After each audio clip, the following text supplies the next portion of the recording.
Ben ritrovati dalla redazione, due ragazzi di 19 anni morti, il coetaneo alla guida gravemente ferito, una donna sotto shock con traumi più levi e il bilancio dell'incidente avvenuto nella galleria in via Colvera che collega Frisanco con Magnago e che ha visto coinvolti tre calciatori del Magnago Vaillant, formazione che milita nel campionato di promozione del Friuli Venezia Giulia. Le loro auto è entrata in rotta di collisione con una vettura che precedeva nella direzione opposta.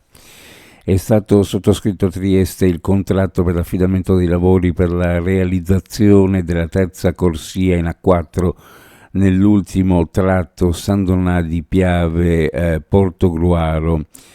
Si crede, ha spiegato Marco Monaco, presidente di Autostrade Alto Adriatico, che entro il 2026 si possa concludere la fase di approvazione di tutta la progettazione. Si conta di concludere i lavori entro il 2030. Negli ultimi decenni, fortunatamente, situazioni di intolleranza reciproca sono state superate ed è inaccettabile che qualcuno oggi voglia ritornare sui fatti che riportano ad aspetti drammatici della storia. Massima solidarietà al consolato e massima vicinanza al paese amico qual è la Slovenia. Fortunatamente sono casi isolati ad opera di persone per le quali mi auguro poi ci siano delle conseguenze, perché non è accettabile alimentare odi come questo. Lo ha detto il presidente della regione Friuli Venezia Giulia Federica, rispondendo ai giornalisti a margine di un incontro sulle scritte offensive apparse nei confronti del Consolato Generale della Repubblica di Slovenia all'esterno della sede diplomatica di Trieste. Sono 430 gli studenti che entro la scadenza del 25 luglio si sono iscritti al semestre filtro del corso di laurea magistrale in medicina e chirurgia dell'Università di Udine.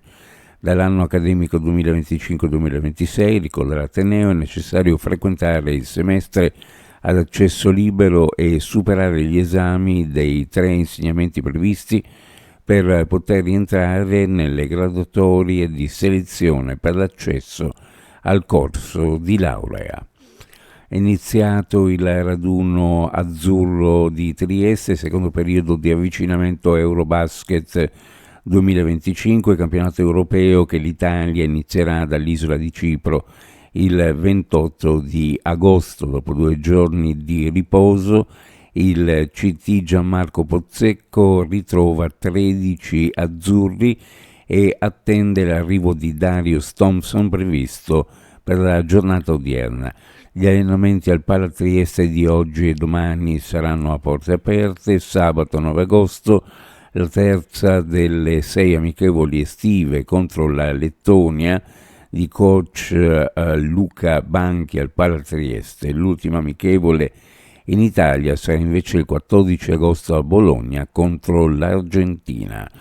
Uno sguardo alle previsioni meteorologiche oggi su pianure costa cielo sereno, sulla zona montana poco nuvoloso, sulla costa nelle prime ore del mattino bora, specie a Trieste dove potrà essere ancora moderata, poi dal pomeriggio i venti rotteranno a Brezza, temperature nella norma del periodo, temperature minime in pianura fra 17 e 19, sulla costa fra 20 e 22, le massime in pianura fra 28 e 30 e sulla costa fra 26 e 28 gradi centigradi. Previsioni a cura di ARPA e FVG Meteo. Ed è tutto per il momento con l'informazione.